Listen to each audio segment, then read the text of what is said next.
Now, welcome back to Exotic Car Hacks, where we are going to take a look at the most hackable cars you need to be paying attention to and why the Aston Martin Vanquish happens to be one of these cars. This is a 2015 Aston Martin Vanquish Carbon White Edition. This is what we would consider the better version of the Aston Martin Vanquish. Now, we're going to take a look at all of the generations of Vanquishes and why specifically the 2014s are different than 2015, 16, 17s, and 18S models.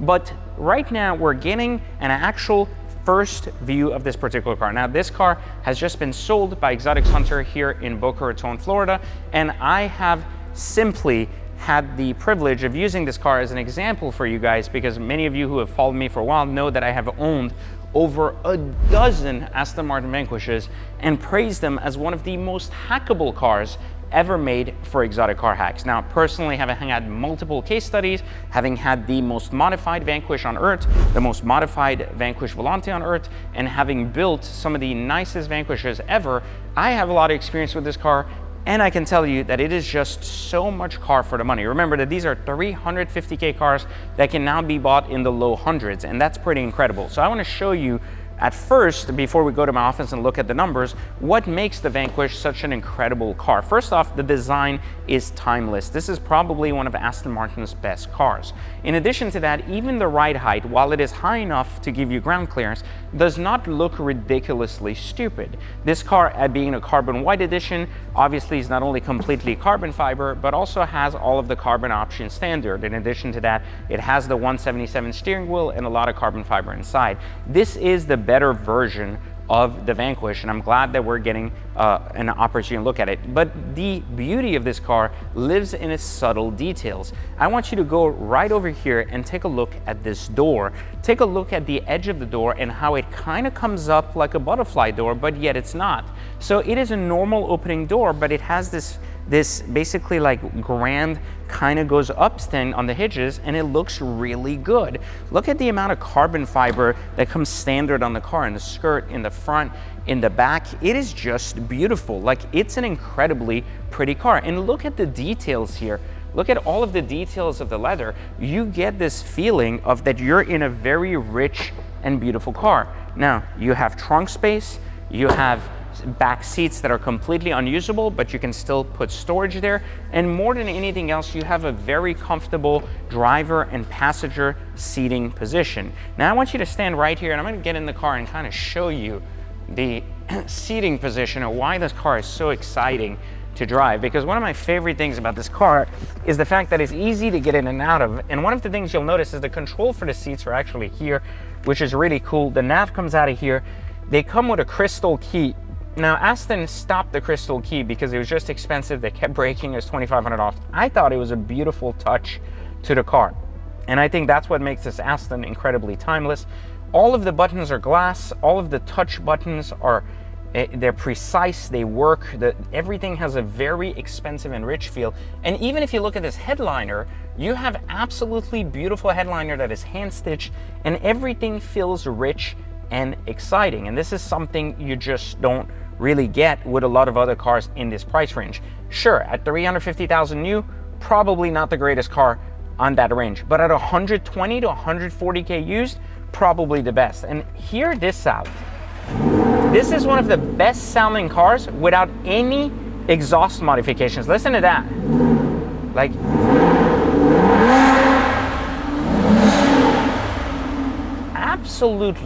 absolutely beautiful. Like, amazing. Absolutely beautiful and absolutely amazing. So this is something you don't get with a lot of cars. Storage, excitement, yes, you don't get the glove box, but you still have plenty of storage here in the back and everything in between. You have cup holders. It just makes sense for a usable, exciting car, and that is why not only is the Vanquish very hackable, we're about to see why financially, but that is why it's one of the best bang for the buck under 200K. So let's get to my office, let's get to the whiteboard, and we're about to see, is the Aston Martin Vanquish that hackable, or am I just dreaming? So now that we've observed the Vanquish and what makes it a great car, let's talk about why the Vanquish is one of the best hacks.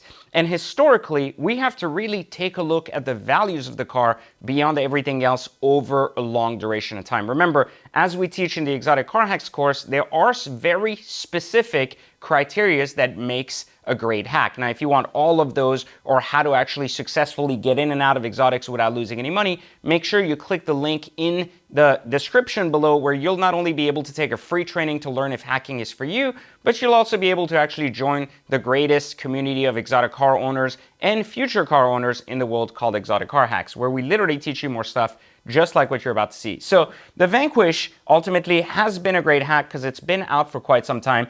And in order to understand what makes it really good, we have to understand where values have gone. The most Vanquishes have an MSRP of between $300,000 to $340,000.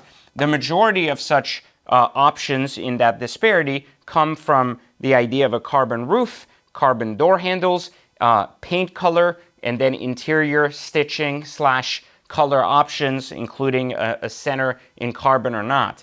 The majority of these cars already come with carbon fiber front diffuser, rear diffuser, and side skirts. So if you see that on a car, unlike Ferrari or Lamborghini, those are standard features of the Vanquish. And if you don't see it, that means someone's had a little boo-boo and they basically painted it to color match the car because they didn't want to spend big money replacing it. So the MSRP of most of these cars comes from a design element. All Vanquishes come with the same exhaust. All Vanquishes come with the same brakes. They're all ceramics and so on and so forth. So the only real options are the design features of the car, not so much like seats, race seats or this. Now you do have one option that's very desirable in the Vanquish, and that is called the 177 steering wheel. Now, inspired by the Aston 177 that had a squarish steering wheel, this is a very, very popular option in the Vanquish, that it allows you to have the same steering wheel. It's an expensive option, but something that is very popular from a resale standpoint. So that is the MSRP of the car. Where do Vanquishes depreciate to? Well, over about a 5-year period, Aston Martins lose a significant amount of their worth. And so it's very, very common within the first 3 years to basically see that slashed almost 50%, which means that values would come between 150 and 170, still not at a hackable sense. However, again, we see that value coming down over time. And once we hit that 4-year period, we basically see the real retail value showing itself 120 to 130 for low mileage cars. Now, again, once you take a look at these retail values being around 120 to 130, and again, we're talking here about a 2014. I'm going to walk you through the difference between the models. But in 2014, you're looking at a retail value that keeps dropping over time.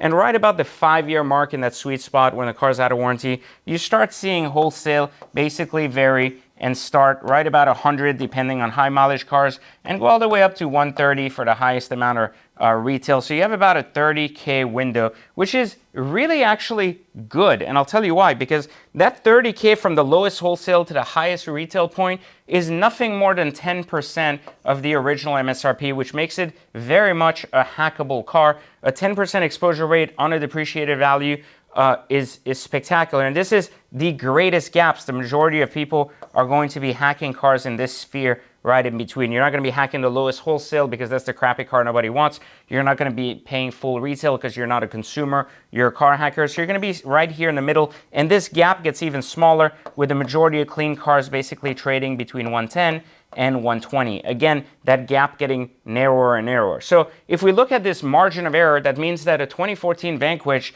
basically has a $10,000 margin of error, which is really excellent if you actually consider that your true cost of ownership divided by 12 months of usage, right, is again less than $1,000 a month. We're talking about $800 a month on average to drive, again, $800 a month right here to drive a $340,000 Aston Martin Vanquish. This is the kind of math that makes hacking possible, is to understand this exposure rates and everything in between. Now, before one of you starts to scream while you're literally staring at your computer that I'm not accounting for taxes, insurance, or anything else, let me take a moment of intelligence to talk to you here and remind you that the taxes and the insurance and all of these things are of course covered in the Exotic Car Hacks course on how to legally use legal loopholes and gray areas in the system to ensure that Either A, you're going to pay your tax once and then never pay it again and recycle it with every car post that, basically bringing down the cost of the tax with each car you hack, or two, literally not having to pay it. And there are legal ways to do that. And no, we don't recommend you just register a car in Montana. There are other legal ways to get around that concept. So that's what's in our course. It's not in our imagination, but right now we're looking at the hack basis of the car. Now, the reason we don't consider insurance is not that expensive either. In my course, I actually teach you how to get insurance for like $600 for 6 months on a $1 million Lamborghini SVJ, so a Vanquish is not going to be any different. But where there is value in understanding why insurance isn't even counted in the hack is just for one simple basis. Every one of us has a different driving record. Some of you are morons, some of you are really intelligent, some of you are really responsible. So if we can't use a indicator that is even across the board, then we can't say that this hack would work or not, because you can't, you have 3 reckless drivings and your insurance is $20,000 a month. So obviously you should be on a bicycle, not in a car. And the point that I'm trying to make here is that in this particular case here, when we're looking at hacking, we take in the factor that even if you drove a Honda Civic, you would pay insurance, and that the cost of that insurance is the same, if not very marginally higher, on the basis of having a Vanquish versus having a Honda Civic. So the idea is 10x your car without 10xing your expenses. Even if you 1.2 times your insurance, which is like, let's say you pay $100 a month and now you pay $130 a month, we're getting a $350K car versus a $10,000 Honda Civic. So let's understand perspective and focus here on the number. So again, a $10,000 margin is why the Vanquish becomes a very exciting car. So if you're looking for a Vanquish, here's what you should know. In 24, the Vanquish basically started in 2014. You may see some models listed at 2013 because they were very early deliveries, but the majority of these cars are basically 2014, and they carry all the way to 2017. And 2017, it is then revamped as a 2018 S model for its final edition, but the final car itself that Aston Martin put out for the Vanquish was 2018 S. That is not hackable, so do not go try to buy that car. However, the 2014 is the most hackable year because of these values being so stable. Back in 2019, these were the values. In 2020, 2021, when the market went up, they went up 10%. They came back down exactly where they were. This is a very safe and easy hack. Now, if you're looking to buy a car, why not buy 15, 16, 17? So the 15, 16, and 17s are grouped together because they had significant upgrades to the transmission, the ECU, the wheel pattern. That happens in 15 to 17. Usually there is about a $10,000 difference. So in 2014, if you take these numbers as 2014, basically add about $10,000 to this range, and that gives you everything that is 2015 and 2016. Now, 2017 typically brings a little bit more, so add another $5,000. Usually, for every year above that, in this particular case, because there is a gap difference between 14 and 15, and the car having changed, no different than the Bentley GT, who also got a refresh in 15. If you're looking at that gap, and before someone says, no, it was 16 when they put new bumpers. No, it got a refresh in 15, but in 16, they put new bumpers, correct. But in 15, it still got a refresh. Now, anyway, so back to what we were talking about. When you're looking at this car from 2014 by itself, or 2015, 16, the gap here is 10K from 14 to 15, but the gap between these two is only 5K, and the gap between the next one is only 5K. So again, we are not talking about anything that in terms of what the year is worth, it's only worth 5K more. Mileage after the 5-year pattern of depreciation is going to matter much more. So if you're going to be hacking your way into one of these specific cars, the sweet spot when it comes to mileage on any of these Vanquishes is going to be between 7,500 all the way up to 15,500. Now, if you start getting into the 20,000 mile cars, 25,000 miles, there's nothing wrong with that, it's doable. You're going to basically be looking at this quadrant right here, which is your 100 to 115. If you're looking at lower mileage cars that fit that criteria, you're going to look at 115 to 130. Again, this is the range of dollars. Now, if you found, for example, 2016, and you can say, well, that's 130 plus 5. No, because then you're at 140K.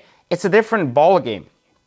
You have to make sure the mileage really fits the quadrant and then add the 5 and 5. That's one of the things you have to kind of understand. So the older the car gets, the more these years become blurred between each other.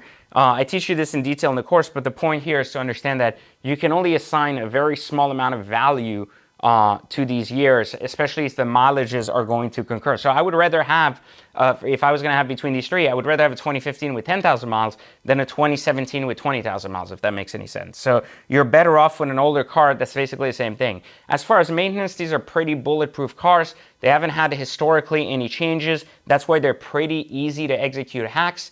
The main things as it pertains to these cars that kind of go bad are O2 sensors between 10 to 25,000 miles. It's very common that you'll get an O2 light saying O2 sensor issue, or it says O2 have dealer check. It's not really a big deal. These O2 sensors just historically go bad. It's not like it's a huge major issue or drives any different. The nav screens also go bad if they keep coming up, coming down. The little ticker in the back keeps the screen halfway low. That's a minor like $150 fix with a new clip. And then the only thing that can be costly if people aren't paying attention, if they are carbon fiber roof option cars or just in general cars that have the carbon extended packages, you will notice that the sun can really damage the roofs if it's been out in the sun too long, and the leather panels on the actual dashboard also go bad. That can be another $5 grand for leather dash to get fixed, and the panel is quite expensive, so I never recommend buying a car that is sunburned. If the car is starting to show yellowing, have it buffed out properly, have a clear bra installed on the roof, and that should protect it from getting any worse. One last thing to check for damage under the front bumper. It's very, very common. The front carbon air skirt is very long and ahead. It's very, very common that you find people having cracked the bottom because the cars don't come with lifts. They're not historically very low, but they're still long noses and people make mistakes. And in parking spots, they basically go in front and they damage the front lip. It's very, very common. 9 out of 10 specific Vanquishes with PPI'd in the past have had this exact issue. So that you look at it as an opportunity to buy a $350K car for $115K, or that you look at it as your worst case scenario being a $800 a month situation driving a $350K car, the Vanquish is absolutely one of the most hackable cars out there. And as you've seen the car, you've seen the math, now it's time for you to take action. So click the link, join our community, take our course, and learn exactly how to execute this and get your very own Vanquish. If you want to see more content like this, leave me a comment, let me know if this was helpful. Like, comment, subscribe, turn on notifications, and I'll catch you next time on another Exotic Car Hacks video.